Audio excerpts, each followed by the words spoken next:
Knee crack, sweaty as fuck. You know how it is. Today it's time to talk about the rest of the books that I read this summer going into fall, because I cut myself off in my last video where I talked about the books I read in June and July. So let's get back into it. July books, August books, and September books. It looks like the last book I talked about in my last video was Light in Gaza. Very good. Check it out. The book I read after that was like much lighter, and I really picked it up because I saw some clips or some screenshots on Twitter by this artist, because it's like a graphic novel, and I was like, ooh, this is interesting. And that book is Bad Dreams in the Night by Adam Ellis. This book I rated 4 stars because I thought that it was a really fun time. Each story is sort of a play on some classic tale, or it's an original tale of horror, and they were all pretty like good, just solid stories. And then I really enjoyed, like, at the end of each story there was a little sort of inscription, or sort of just like a paragraph from the author himself talking about how and why he wrote this story, and, you know, his thoughts and inspirations behind it, which I thought was also very cute and quirky. Like, I smiled, I laughed, and it was very, very sweet. It was also just like a good sort of cozy type of vibe. I read it as an ebook. I checked it out from my library on Hoopla, and yeah, I liked it a lot. I thought it was a good time. I liked it as a graphic novel, and I would recommend if you're into that sort of thing. It has kind of like a almost young adult vibe, but yeah. Next book that I read was A Magical Girl Retires by Park Seolyeon. This book I also rated 4 stars, and I also thought it was very cute and very sweet. A Magical Girl Retires is about, it's set in Korea. It was originally written in Korean. It's translated into English, and it's about this girl who ends up being like recruited, or basically realizes that she is a magical girl who's supposed to save the world or something like that. And there's this whole cohort of girls who are all kind of magical girls who have their own little powers. It's very like Sailor Moon vibes, and it has a real sort of quirkiness to it, and it almost has a almost climate sort of eco-fiction vibe as well in some ways. But it's really about this girl who kind of gets roped into stuff that she doesn't really have any clue about until she's there. And then, like, what happens? It feels very superhero vibes, but like it's just girls, and she's sort of like an ordinary girl who's kind of just like not sure what she's doing in her life and struggling a little bit, but this sort of brings whole new revelations to her, and I liked this a lot. I thought it was very, very sweet, and I would recommend it. 4 stars. The next book that I read in July was The Salt Grows Heavy by Cassandra Khaw, and this book was a very short novella that was sort of a retelling of a bunch of different fairy tales, but of course like the Little Mermaid story. It has a type of richness to the language, and a darkness and just depravity to the writing and to the worlds that I think is so underrated and underappreciated. Cassandra Khaw is a fantastic writer, and this book I think really shows that. I saw it at a bookstore, and it was a very slim novella, and I was like, I should check that out, because I have liked other things I've read from Cassandra Khaw before, and I wasn't disappointed. I thought that this had a real sort of dark fairy tale vibe to it that still really leaned into our contemporary conceptions of fantasy and what those stories look like, but in a way that was somewhat subversive, somewhat about like desire and the brutality of life. It was pretty gorgeous, and I would recommend it. Another 4-star read. I had a lot of 4-star reads at the end of July, I think. Next book I read in July was I Hope This Finds You Well by Natalie Sue. This book, so sweet. Another 4-star book, and it does have similar vibes to like Eleanor Oliphant is Not Okay, or is it Eleanor Oliphant is Going to Be Okay? I forgot. And then also like Emily Austen's book, Everyone in This Room Will Someday Be Dead. Like, it has that sort of vibe where we're following a quirky main character who's very not well, and many people in her life like can tell that she's not well, but she's so isolated that it's not like anyone's really checking for her and helping her. I Hope This Finds You Well is about a girl who has been working at this like firm for like 8 years. It's kind of a dead-end job for her. She doesn't see a real future in it, but she doesn't have anywhere else to go. I think she's Middle Eastern. I don't remember what her exact ethnicity or background is, but her Arab identity really does play a major role in this story as well, where the family pressure and the expectations on her to succeed and do something with her life and get married are really there. Like, her parents like love her, but the sort of immigrant parent expectations are kind of suffocating for her. But the whole premise of the story is like really, really funny and just terrifying. Like, my stomach dropped when this went down. Basically, it's called I Hope This Finds You Well because she has beef with like everyone in her office. Like, there's like 7 or 8 other people that works there. And I guess this book also has a similar vibe to The Very Nice Box because of the sort of office dynamic and the dynamic of a new HR guy or a new guy who's in the administrative levels, like, comes in and charms people. But in this book, it's a little less dark-sided, and it's more about the humanity that we all have and getting to know people and helping ourselves by helping others. Our main character experiences a lot of like self-loathing and hatred in a kind of relatable way, but also sometimes you're just like, girl, stand up, get your life together, like, you'll be fine. But anyways, at the very beginning of the book, she sends off an email that delineates like not all, but a bunch of like the bitterness and hatred she has towards her coworkers, whom she finds all very annoying for different reasons. And we find out how and why they're very annoying as well. Like, it's not an unfounded sort of bitterness and hatred, but basically what she usually does is that she'll like write as like a sort of coping mechanism at work, because she doesn't speak to anyone. She's very quiet. She writes in her emails, like, and then all her hateful rants about her coworkers as she's sending the email to them, but like then deletes it, or I don't know, changes the font color to white or something like that. But one day she accidentally sends off an email without doing that.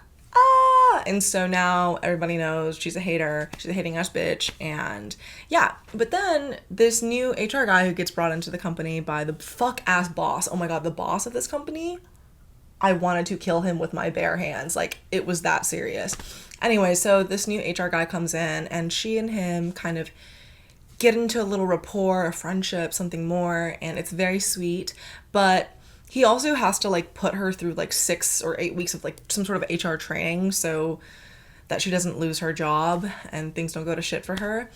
And through the course of this training and through the course of the things that, you know, changing the computer software mechanisms of like texting or of emailing people, she ends up being able to access everybody's emails. And so from the vantage point of being able to see what everyone is messaging each other, and like she tries to explain to the HR guy like, hey, like, I actually have access to everyone's emails, but like no one actually like believes her, or like, I guess no one is like actually takes that seriously. So she just continues having this like power in which she is able to see what everyone is saying to each other, and thus can like know more and more about the office politics and then ultimately what's going on with each of these people in their lives. And it was really interesting, super, super funny at some points, but also just like deeply heartwarming, and I liked this a lot. I think that anyone who's ever had a office job or just like a job where like they did not fuck with their coworkers, or anyone who's just like really been depressed or feel like they're static in their life, like I think this book is a really good sort of balm to that experience, or sort of a soothing affirmation while also giving you some hope for the world. And I think we could all get some use out of that. So I enjoy this a lot. I rated it 4 stars. I didn't think that it was on the same level as some books I've given 5 stars, such as Iona Iverson's Rules for Commuting, which I'm looking at over there. It's on my shelf. Or, you know, obviously the Emily Austen book.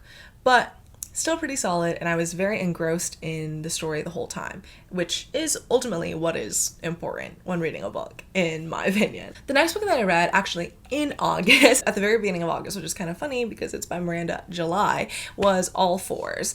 And everyone's been hyping this book up, which is so interesting to me because like the last time Miranda July came out with a book, it was probably like 10 years ago. I don't even remember because I've read The First Bad Man and I've read No One Belongs Here More Than You, her short story collection, and I've watched her movie Kajillionaire. Loved all of those. Love the movie, love the books. Excellent, excellent, excellent. Such interesting examinations of like the strangeness and loneliness of womanhood and also just sort of existing in the world and how at a remove you feel like you are. And yeah, I thought this book, I think, was sort of a auto-fictional telling of her experience going on a road trip to New York. But what ends up happening is that like she goes to the town like 30 or 45 minutes outside of her town, and she ends up staying at this hotel and like completely renovating it with like $20,000 as her budget or something.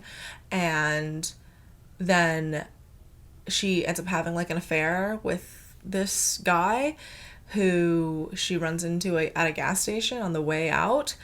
She has a husband and a child, like she has her family, and she just feels kind of like stuck in her life. She really talks about her artistic work and being a sort of minor celebrity in this way, and also the politics of like desire and sexuality and our artistic expression, and her friends who are like gay women telling her what to do and advising her. I had 2 lesbians advising me at all times or whatever.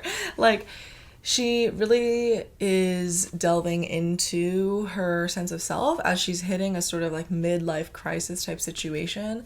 And honestly, like, I didn't think this was her best work. I'm gonna be honest. Like, I thought that this book, it was pretty meta, right? It's a real reflection on the self for Miranda July and her own work, reflecting back on it, the impact it's had, the way that it's shaped her position in the world, and then, of course, her role as a mother and a wife and what that means for her. And I thought that, like, in that sense, it was like, powerful and moving. But as a reader, the reason why I gave it 3 stars is because I was like, I wish this was giving me something almost more imaginative in some ways and less of a commentary on this woman who I don't know's life. But the thing is that people, like, love this book. Like, it's so, I don't know. I'm like, have you guys read her other books? Because I feel like her other books are so much better. And I think I wrote this in my Goodreads review, but like, I honestly feel as though her path as like a novelist and as a writer almost parallels Melissa Broder's. As each book has come out in succession, each one has become more sort of successful on a commercial level, but it's not a real reflection of the quality of the work. It's more of a reflection of like, oh, people are now like actually tapping into what this writer has to say and what this writer is creating because she has had successful first 2 like sophomore and debut novels. Like, for example, with Melissa Broder, she wrote The Pisces and then Milk Fed and then had Death Valley. Death Valley was a real meditation on her own life and grief and her own relationships, and is very auto-fictional in a way that Milk Fed was much more bizarre. And like, she did obviously pull a lot from her own life for Milk Fed, but, and then of course in The Pisces, like, that book was like kind of weird and crazy in a different way. And yeah, I don't know, I just felt like the lack of originality and inspiration for writers when they hit their 3rd book, that they end up like just being like giving up and writing autofiction. I mean, maybe that's not like a fair assessment of what's going on or a real good judgment of how the process of writing and everything like that works, or a fair assessment of what autofiction can do or does. But like, I wasn't really fucking with it. I mean, of course the writing and the observations and all that was still pretty brilliant. I mean, like, I don't know, she's still a fantastic writer, but it wasn't my favorite of her work. It wasn't my favorite. And it's so funny, like, people seem to really love this one, but I'm like, I feel like that's probably because you slept on her previous books. But I don't know. I wasn't around when those first 2 books came out, so who knows. The next book that I read in August was another more recent release, and that was Hum by Helen Phillips.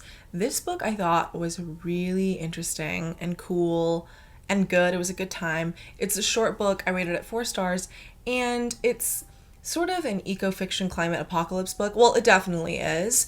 And I think, like, if you enjoy, like, Jeff Vandermeer or something like you would probably fuck with this. I mean, Hum is set in a futuristic world where it's a luxury to access clean air and seeing greenery around. It's such a dystopia, like, but in a way that feels obviously very subtle and, like, not overblown. And everyone, all these kids have bunnies, which I don't ever think it's really physically described, but it's just something that goes on your wrist and it tracks your location. Well, most kids have bunnies, at least. It functionally works as like an iPhone, as well as much more automated than that. It also speaks to you. It has like some sort of AI programming as well that can help you. And then people sleep or go into their wombs, where like you go into this little sort of pod capsule and it simulates being in a womb, and like that's just the way that people sleep these days, I guess. I don't know. And basically our main character, whom we're in the perspective of, is this mom who undergoes this facial recognition surgery, or basically gets her face changed so that the facial recognition technology around the city that is implemented universally doesn't work on her anymore, because in this world, all these different robots exist around, and they're called hums. And you can ask a hum for anything. They exist to basically serve you. And they kind of come up to you and they like look at your face, and they're able to identify like who you are and like your job and everything. But she basically gets this surgery because there's a lot of money on the table for it, and her family really needs that money. She lost her job because like AI replaced her, and her husband sort of just does like gig work, like what's the like Task Rabbit essentially. And she has two young children, so she like has to support her family. She's like, okay. And then she uses this money to kind of like splash out on this trip to a sort of luxury almost type of resort, but it is a recreation of a natural forest. Like there's creeks and then you can hike and everything, but it's behind these tall concrete walls. But basically, shit goes to shit when things start happening in a way that ends up spiraling out of control. This book is really about motherhood and the chaos of it, the desire for a better world, or trying to convey or give your kids experiences that you had that they don't grow up in that world of. Social media sort of dynamics. I enjoyed Hum a lot. I think you should pick it up. And the next book that I read was Secrets Typed in Blood, which is the third book in the Pentecost and Parker series by Stephen Spotswood. First of all, I fucking hate this cover. The original cover, which it's on my shelf again, I'm looking at it, was like of the first book, so good. This cover, what the fuck is this?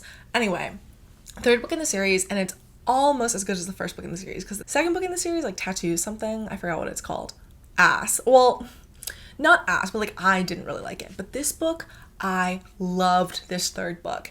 It has a real victim-centered narrative to it, which I think is really important in detective novels.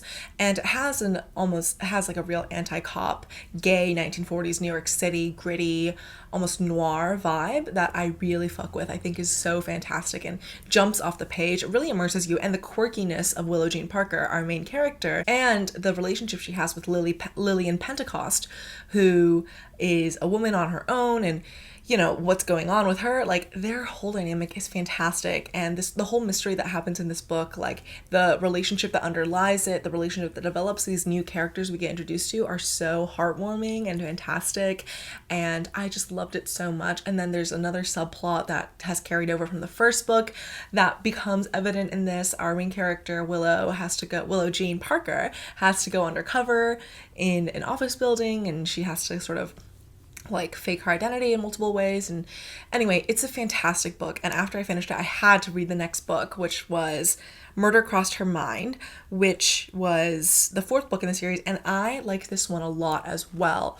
It has an element to it where it's almost like not really a locked room mystery. It's more of like this asshole lawyer goes and tries to hire Lillian and Willow Jane about the situation where like his friend, who used to be his coworker at this law firm he used to be at before he got into criminal defense, she like goes missing, and what happened with that. She was low-key, she was a spy maybe, like what happened, and the relationships that from the third book, and of course from the first, because Lily and Willow Jean still, still feminist duo, like they have to solve what's going on. And I also think like the sort of underlying feminist and queer themes within these books are really relevant to, of course, the setting of these stories, and the are at the crux of a lot of the mystery and how people have to figure out what's going on. Because a lot of the series, Willow Jean, she's bisexual and she's in relationships with women across the course of this series. I think the reason why I didn't like the second book as much was because she got in a relationship with a man. Oh, I don't fuck with that. Anyway, but this book, the fourth book and most recent one, I'm so excited for the next book to come out. It can't come out soon enough. I think like the way that these books portray sort of the violence against women and queer people during this time, it's not gratuitous. It's just grounded in a reality that is very sad, but it's done in a lighthearted way almost that's like pretty compelling. Well, I feel like I also can't really talk about it as much because of the fact that they all kind of build on each other. But, well, one detail of this series that I really enjoy is like Lily in Pentecost, we don't know much about her past, but she insists on people calling her Ms. and not Mrs. or Miss, because at this time it was like, there was this new thing that was happening, was MS dot instead of Mrs. or Miss, because why should it matter whether a woman is married or not? Because Miss was for unmarried women and Mrs. for married, obviously. But she's very much against that. And then also Lily in Pentecost has a chronic illness, and that is represented pretty well throughout the series, in my opinion. I mean, I'm not like disabled, so I can't really speak to the extent to which the representation is like good or not, but I think like the series really treats her disability and the fact that she has a point to which like she can't do things anymore, like she wants to keep pushing but like she physically can't, in a way that I think is really empathetic and realistic to the way that women in the world and people who have disabilities and chronic illnesses have to think about when navigating like their lives and their jobs and their passions. And Lillian and Willow Jean are both such smart women. I mean, Willow Jean herself and what's going on in her mind and her conception of the world, like she knows that Lillian Pentecost is smarter than her, but like she's not too pressed about it, I guess. Like she respects that a lot. And yes, I just love this series so immensely, and I can't wait for the next book. I really recommend this series if you haven't checked it out already. You got to. Fortune Favors the Dead, the first book in the series, really good, but these third and fourth books are also like so excellent. You have to read the series in order. And I think, honestly, you could probably skip the second book. I mean, maybe you could. I think the books also do a good job of somewhat recapping what happens in the previous books, but I still think it's a series worth diving into. And I also thought, like, the sort of acknowledgement section where Stephen Spotswood himself as an author talks about, like, writing this and his experience talking about this world with his wife and trying to portray this world empathetically and with a humor and love for women and these characters and the shit that they have to go through, I think is also really cool. So next book that I read in August, and then I finished it I started this book in July, finished it in August, was Rejection by Tulathimutte. Sorry, Tony, I don't know how to pronounce your last name. I actually did a podcast episode with him, which might be up at this point, probably. Up on my Substack, which you should subscribe to my Substack. I talk about books, media, pop culture criticism, and it's going to be exclusively available on my Substack, my conversation with Tony, which was fantastic. He is such a cool guy. I really fuck with him and his vibe, But yeah, this is the arc of the book, obviously. Like, I got this arc from my job, and I just like was really sort of attracted to like the cover and just the side, and I was like, let me pick that up. And I really enjoyed it. I think that this book, it's fiction, it's a series of stories that also function together almost as a novel. It's really compelling and it really focuses on the theme of rejection. The first story in it is called The Feminist, and I think it was published in N+1 or maybe the Paris Review or something like that before it came into this book, and it was published maybe 5 years ago or something like that, but it's the beginning, it's the opening to this book, and it's really compelling. Like, it makes you feel really gross, And all these stories make you feel really, really gross. But I think like this book also is kind of about identity and relationships and the internet in a way that is so true to life. It's characters who you feel a lot of empathy for or disgust for or both. You understand them to be pathetic and experiencing rejection and having really low self-esteem or senses of self and just the crazy shit that people get up to. And yeah, The Feminist, that story, it hooked me. And then by the very last story, I was like, wow, this is brilliant. The last story is called Main Character. Wow, fantastic. I mean, main character is like the last story, and then there's a section that's just metaphors, and then the last section is sort of like the author speaking to us as readers, speaking to being rejected as a writer. And yeah, just the themes of rejection, where it goes from the rejection in a romantic and sexual sense to a rejection of self to a rejection of identity. Like, it's, I think, thematically really coherent. I mean, I think some of the metaphors are like just really funny and cool. Like, so it's towards the end of the book, for example, like, you throw a ball, she catches, then walks away and gives it to some other guy who even you agree would be a better catch, who would be better at catch. There are plenty of fish in the sea, but you're not a fish, just the ugly idiot trying to catch one. She throws a ball, you catch, but she was aiming for someone else, the guy from the second metaphor. You hand the ball to the guy who does not recognize you, and he thanks you sheepishly before running off with her. You are a fish, one of several, and don't want to be caught. You're caught anyway, they throw you back, and now you have to wonder why the metaphor is working the normal way. So yeah, I think like it has a real meta element to the metaphors, and also just in all these stories, I really, really like this. This was a 5-star read for me. And I'm so glad I got to talk to the author about his work. So tune into that podcast episode.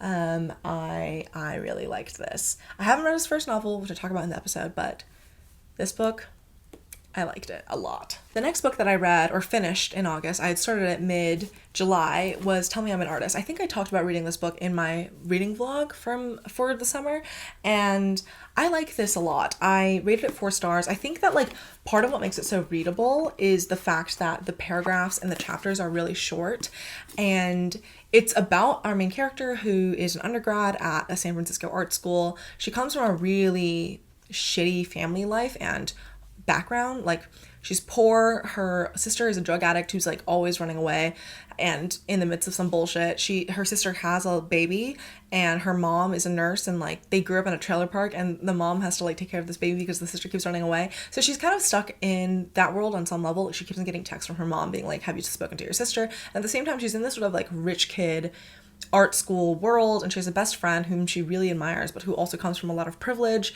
She really admires her as an artist and as a person and as a thinker. She is so compelled by this woman, but our main character feels like she has such a weird relationship to art and art making and why she's even there and what led her to that place. And I think like there's also some like illustrations and graphs and stuff throughout here that I think like are really cool. Can you see that? Reasons to keep trying, reasons to give up art. Like, I don't know. I think this is, got a bookmark falling out. I think this is a book that is really about being an artist, but really like all the things that surround being an artist and trying to understand who you are. She's trying to make this film project called Rush, like basically a remaking of Rushmore, directed by Wes Anderson, but she's never seen the movie. But this is like a final project for a film, or a final project for a class that she's like really half-assing, or like she doesn't know what she's doing. Throughout the course of the book, she tries to figure out how she's going to do this project that she's pitched to people. And you also see in this book like the different stupid, horrific ways that people speak in art critique, which is what happens in art school. Everyone sits around and talks about your work, and you have to explain what it is and all this. Yeah, I mean, having been in those types of spaces before, I think this was such an interesting portrayal of it. And yeah, anyway, Tell Me I'm an Artist. I like this. 4 stars. Okay, I read 4 more books in August. I think I'm gonna cut me off here, and then I'll do another wrap-up video of my September reads. I know I always do this. I always start off being like, and I'm gonna talk about all these different books, and then all the books I read in July and September, but then I always end up just like keep ending it before then. But a bitch gets tired. I don't know. Like, why is there lipstick on here? Well, Isn't this so cute? I got this at a thrift store in St. Louis on Grand, I think, called Found Vintage. Very cute place. And even though I'm not a Marlboro Red smoker, it's very classy, you know what I mean? Like the Ethel Cain song, he's smoking Marlboro Reds or whatever. Okay, so next book that I read in August was a historical fiction gay romance. It's called We Could Be So Good by Cat Sebastian. I really enjoy Cat Sebastian's writing, and she writes a lot of like male historical fiction romances, but this book I didn't like as much. I think I like, not my wrist cracking. I think I liked her book set in a more Regency era more, because this book is set in like the 1950s. It follows a baseball player and a journalist, and their sort of dynamic. I thought it wasn't too much of a standout. I would rate it 3 stars, maybe, yeah, like 3 stars. And I think also another thing about the 1950s is that authors have to treat it in a very particular sort of way, the 40s and the 50s, because of how the McCarthyism and the Red Scare and Lavender Scare was happening. I mean, this is set in New York City and it's very rooted in that world, but like, I feel like there's so many anti-communist portrayals of the 50s and sort of gay people. And yeah, it's just like about these 2 white guys getting together, and it's cute. It's whatever. I mean, not much to say about it. I liked it, but it wasn't anything too moving. I've liked her other books more, so 3 stars. Next book that I read was another women killing their husbands, or women killing men story, which, if you watch my last wrap up, you know that is my shit. That's what I want to read. That is my favorite type of story. And this book is called The Best Way to Bury Your Husband by Alexia Casale, or Casale, I'm not sure. I rated this book 4 stars. I liked it a lot. It's about these women. We get the perspectives of like 4 different women who are in abusive relationships with their husbands. I mean, major trigger warning for domestic violence for this book, because that's what we're seeing. And then essentially like what ends up happening when they all sort of accidentally kill their husbands. And it's during the COVID lockdown, which like in England they had like a legit COVID lockdown. Like if you went outside for more than an hour, like the cops would show up, you know, that type of thing. Like, so basically our main character, she's in a relationship with her husband who like has just been awful to her since the very beginning of the relationship. And she's been super isolated from the world. She's been isolated from her best friend, whom she misses deeply. And her neighbor from across the street is very headmistress vibes. Like, she does not fuck around about the rules. And she's always keeping a hawk eye on what's happening on the street, and especially what's going on across the street with her. And so our main character, she has to like navigate all these like lockdown rules and also figure out how to like get rid of her husband's body. She has a daughter she has 2 children who are adults now, and her daughter is off in college, and then her son is like pretty concerned for her. I mean, her husband basically monitors all of her messages, and just the coercive control and abuse that these men like enact against their wives, and the sort of implications and the consequences of that for their whole family is really portrayed well. And I think like 2 of these women, there's 4 women, 2 of them are white and 2 of them are immigrants.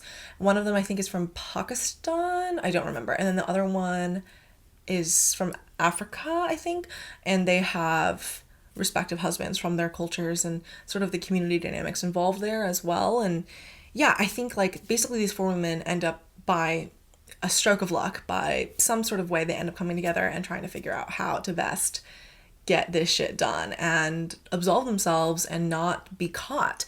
And it's a really compulsive story. It moves pretty quickly. I really enjoyed it as a thriller type story. Like, the stakes are very high, obviously, but the way that they have to think about how to go about doing all the shit that they need to do without getting caught, it's like you're like hoping for the best. And you also can't, like, I think there are points in the story where you're thinking like, oh, I would just do this or I would do that. But I think like that's something that's so compelling about domestic violence novels or novels that are about domestic violence, novels that cover this as an issue, is like no one is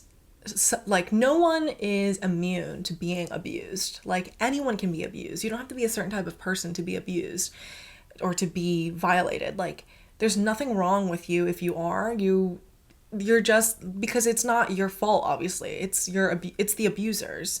The abusers find people to abuse. Like, it's not who you are. And I think like the fact that all these women kind of have to contend with that fact and deal with feeling so stupid for the life choices that they made, feeling so at fault for their own suffering. It's like just feeling stupid for hoping that the situation would have gotten better. I think like as a reader, you end up really empathizing with that and really understanding that perspective, and you don't feel the sort of, I feel like a lot of thrillers about that really constitute or focus on violence against women puts you in a position as a reader to sort of think of yourself as not a part of that world, or not have it not be something that could potentially affect you. But I think this book really shows you that it can. And at the very end of the novel, like, the author writes a sort of acknowledgements page or a sort of a epigraph or something that basically, is that the right word? I'm not sure.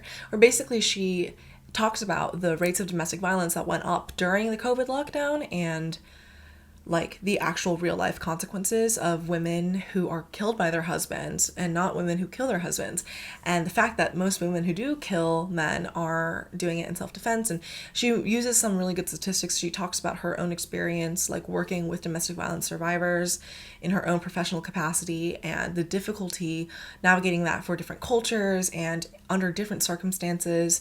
And when women have children and all this, I think like the different ways that all these women end up getting to a point where they do kill their husbands was also like very, almost like delightful to see. Like, I think this book doesn't lack humor. It doesn't lack a sense of lightness, because the beauty of these women all coming together is something that's just like amazing to witness, at least for me when I'm reading it. So I enjoyed this a lot. The next book that I read was another Cat Sebastian romance, the second book in her 1950s type series. It's called You Should Be So Lucky.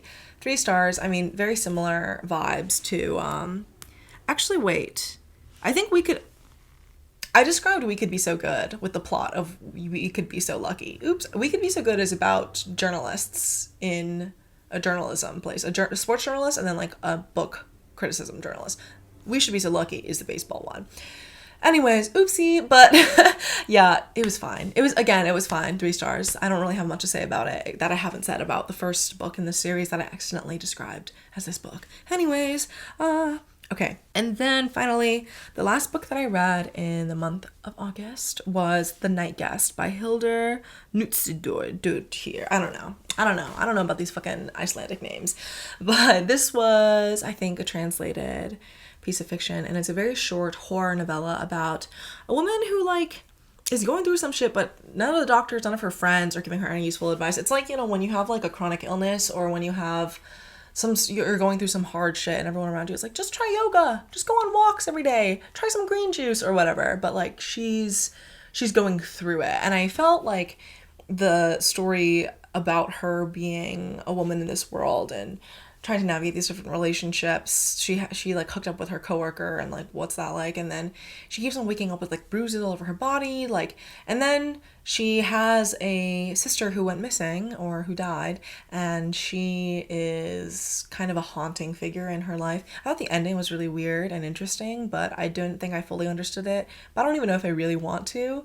But it moves from a world of true literalness into something more at the very end, and it's interesting. I liked it. 3-star read. 3.5 stars. I liked it. It wasn't anything too stand out, but I feel like it's kind of hard to do. It's kind of hard to like get a horror book to really, really latch onto me, or to really get me, especially when it's this short. I mean, I feel like I've read longer horror novels that also haven't really been able to really get me in that way, but yeah. Oh wait, shit, I missed a book. Oh, fuck. Okay. So between reading these 2 books, Rejection and Tell Me I'm an Artist, I forgot about this book, and that was Graveyard Shift by M.L. Rio. Another arc. I mean, by the time I read it, well, yeah, I guess I did read it before it came out, because it says on sale September 2024, and I read this in August, but like, it had this dark academia, dark gothic vibe. Grad student who became homeless, living in a church, people who end up congregating around the churchyard just for a smoke break because it's a no-smoking campus. It's like, I didn't really enjoy it. I'm gonna be honest. It was like a 2.5 star read for me. I mean, it's very quick. It's very small, but I don't think I'm a big fan of dark academia type stuff, because unless it's kind of like funny and weird, as opposed to kind of dark and heavy, because it's obviously a commentary on the sort of class dynamics and the institution of academia itself and how bullshit it is. And of course I know that, like, I was in that world for so long, but I don't know, it doesn't really do anything for me, really. And I think a lot of people would like this. It has a real, I mean, you can tell, like, a mycology and rats thing to it. Like, a lot of imagery of rats and, like, mushrooms and human experimentation and lab science and all this. It was fine. I don't know. I didn't really like it. 2.5 stars. Like, I thought it was kind of juvenile in a lot of ways in conception and writing, but maybe that's just me being a fucking hater, as usual. Anyways, last book that I read in August was The Night Guest. So I think we're done. We're done. Yay! Those are all the books I read in the end of July or halfway through July into August. Hope you enjoyed this video. Thanks for watching if you've gotten all the way to the end. My wrap-ups are always just kind of a mess, but also, like, people really seem to like my wrap-ups. I don't know. If you did get all the way to the end, why don't you comment an emoji, like one of the new emojis, you know, the one that's like, there's a nodding head and the shaking head. I love those emojis. Like one of the newer emojis from the new iOS updates or whatever. I mean, I guess if you're on your phone and you have an iPhone. Anyway, just comment like your new favorite emoji if you got to this point. Thank you so much for watching. I really appreciate you being here, and I'll see you in my next video, hopefully. Mwah. Bye!